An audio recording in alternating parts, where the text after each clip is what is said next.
Did you know that Budapest is hiding some of the coolest museums and they won't even cost you a single forint? Hey, my name is Petra, I'm a Hungarian living in Budapest, and today I'm taking you on a tour of 5+2 free museums in the city. Perfect for budget travelers, families, or anyone who loves a good cultural adventure. Let's get started. Tucked away in the heart of Budapest's 5th district is one of the city's most interactive and surprising free attractions, the Európa Élményközpont, or Europe Experience Center. This place is a hidden gem and super easy to find. It's right at the Servitas Square, just a minute away from the Vörösmarty Square, the Váci Street, and the Deák Ferenc Square. Perfect for a quick detour while exploring the downtown. Good news that you don't need to book ahead. The center is open every day, so you can just walk in, explore and enjoy. The Europe Experience Center isn't just a museum. It's an interactive journey into how the European Union works. You'll learn about how the laws are made in the EU, how the EU affects our daily lives, and how the different institutions within the EU work together. If you don't speak any Hungarian, it's totally fine. The entire exhibition is available in all the 24 official EU languages, including English. Every screen lets you pick your language, so you won't miss a thing. The highlight of the whole exhibition is the VR headset, with what you can step into the shoes of a member of the European Parliament. And while I didn't try it myself, my fiancé did, and he loved it.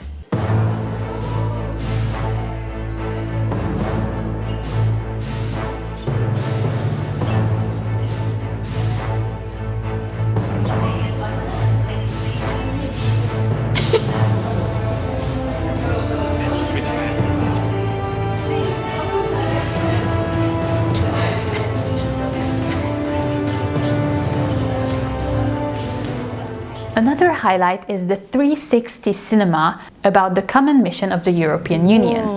It was such a cool and unique experience. A világ távolról olyan nyugodtnak és békésnek látszik.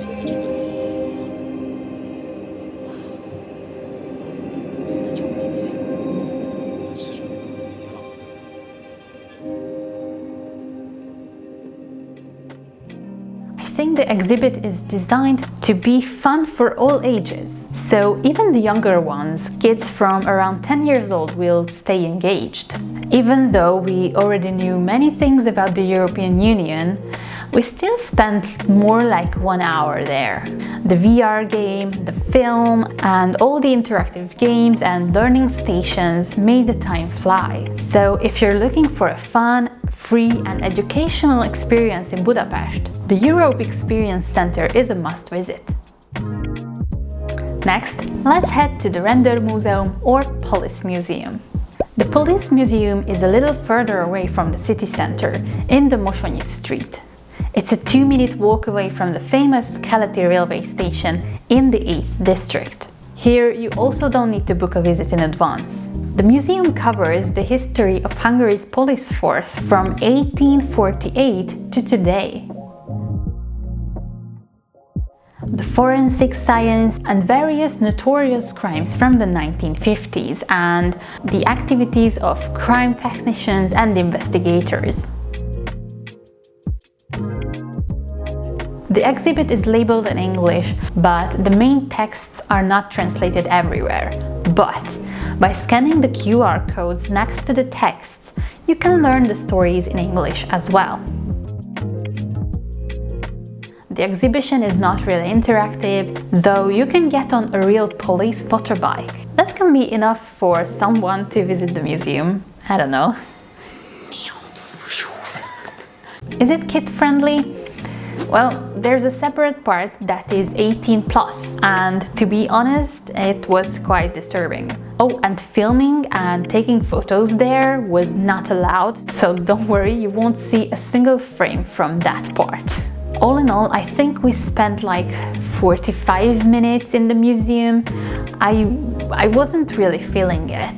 The bloody parts were definitely not my cup of tea, and it kind of ruined my mood, to be honest. But that's just me. I believe many people would be okay with this, but to give you the whole picture, I wanted to mention this. Now let's step back in time at Gülbaba Türbeye, a 16th century Ottoman tomb that is one of Budapest's most peaceful spots. The tomb of Gülbaba is located in Rózsadomb, a charming neighborhood in Budapest's 2nd district, on the Buda side. It's just a short walk away from the Margaret Bridge and the Danube, so you can easily combine your visit with a scenic walk along the river. The easiest way to reach the tomb and the garden is by climbing the Gülbaba Street, one of the oldest and steepest streets in Budapest. Trust me, the walk itself is an experience.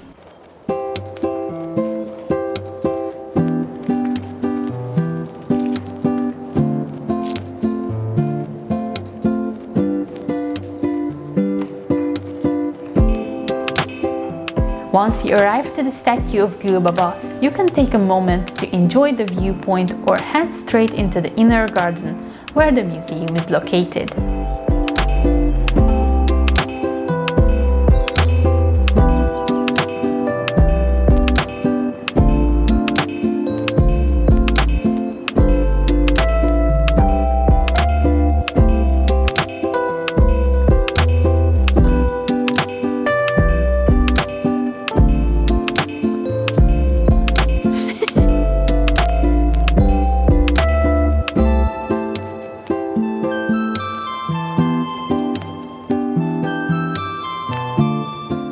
Just like at the other museums we've talked about so far, no booking is needed here. The exhibition focuses on Gülbaba's life and the everydays of the Ottoman-era Hungary in the 16th century. It helps you to understand how the Turkish occupation shaped today's Budapest and Hungary. Good news that all the signs and texts are written in English and, of course, in Turkish. This isn't really an interactive museum, but I think that's part of its charm, and it's also very understandable since it's a tomb after all. I believe its purpose is to slow down and enjoy the quiet atmosphere. The tomb is surrounded by a beautiful rose garden where you can sit down and enjoy the nature.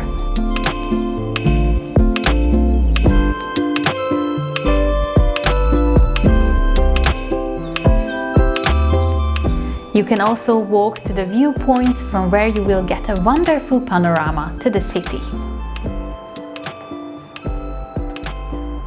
Because of its calm and reflective atmosphere, this might not be the best spot for very young children. But if they are a bit older, I think they can find something that will entertain them. Climbing around the tomb garden, for example, can be a great activity. I think you can easily spend about 1.5 hours just wandering around the garden, enjoying the view and learning about the history.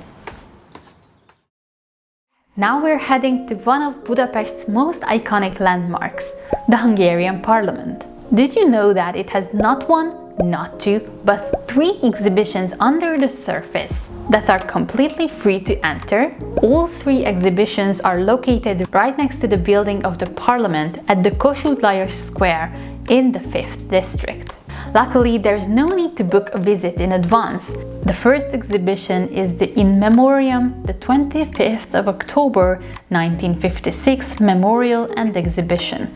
And this probably won't be a surprise for most of you.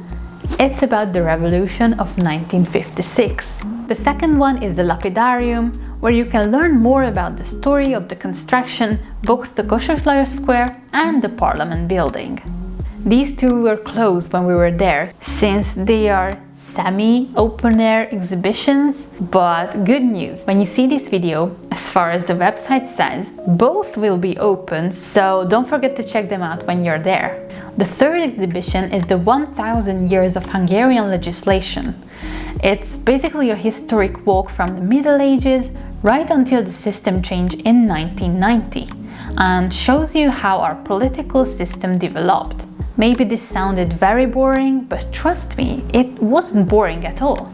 The exhibition about the legislation was bilingual. Everything was written in English as well, the texts, the videos, the games, everything.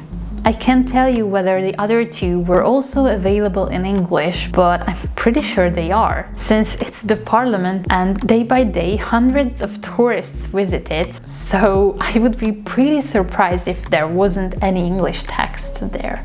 If I have to talk about the interactivity, I would say that the revolution and the lapidarium parts, based on the photos on the internet, are less interactive and more like a traditional museum. But surprisingly, the exhibition about the legislation was very interactive and fun, full of videos, games, quizzes, photo points. We really enjoyed it and made this difficult theme digestible and entertaining. I think even for the younger generations. At the visitor center, you can also spend time at the museum shop and at the cafe, but let me tell you, the prices are definitely made for tourists, so I wouldn't personally recommend you to check them out, but the exhibition of the Hungarian legislation was surprisingly long. We spent there about an hour, but I have to add that we didn't read everything through since we know many of the stories quite well. But if you're new to the Hungarian history, you can definitely spend some time there, which is, I think, very nice, considering the fact that it's totally free.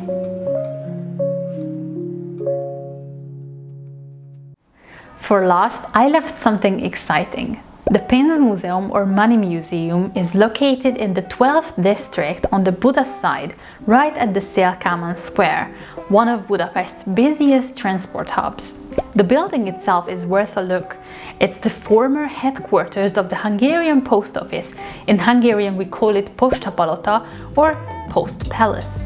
The Money Museum is the only place from the list for which you're advised to book your visit in advance. But that's just a simple 2-minute process. You have to give your name, email address and phone number and select the time for your visit. And that's actually it. I'll also leave a link to it in the description below. The Money Museum is a very modern and new museum. It opened in 2022. Its main purpose is to present the history of money through its 5 core functions to show its social role and the future of it in a very interactive way. Everything, the texts, the displays, the games and quizzes are available in English and in Chinese, so you don't have to worry, you'll be able to understand everything. I think this was the most interactive museum we've ever been to. At the beginning, you'll get a pass with which you collect points throughout the whole exhibition. At the end, the points will turn into discounts that can be used at the museum cafe or the gift shop. What I especially liked about the museum was that the games were not easy at all, so it was a challenge to get good points. Also, the pass allows you to play every game only once, so there's no possibility to farm the points. When we were there, we bumped into many families with kids and they were all very excited. There were so many buttons to push, things to touch, games to play, which makes this exhibition such a good program for families. We also enjoyed ourselves really much, so I highly recommend it. What a huge plus was that at the end we could print our own money with our faces on it. That was such a nice way to get some memories from our visit. We could also keep our neck hook or card holder or whatever this is called with the museum's logo on it, so I think it's very nice and it was all for free. After we finished at the museum and we got our discounts, we visited the museum cafe and ordered 2 cappuccinos.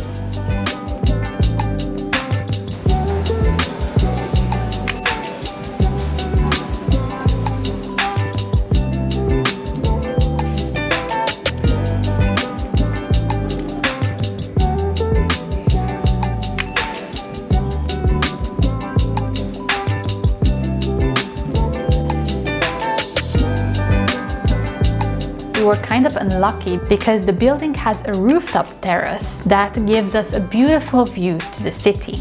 But when we were there, it was closed. Hopefully it will open soon and we can go back and check out the view as well. We spent roughly 2 hours there, but if you really read everything through and check out every detail, Also go up to the terrace and drink a nice coffee or whatever. I think you can easily spend there 3 hours or even more. So if you're here in Budapest, I really recommend you to visit this place. And that was it. Which of these museums are you the most excited to visit? Let me know in the comments, and if you visited any, share your favorite exhibition as well. If you found this video useful, don't forget to like and hype it, and also don't forget to subscribe to my channel for more content about Budapest and Hungary. But now that was really it. See you in the next one. Bye!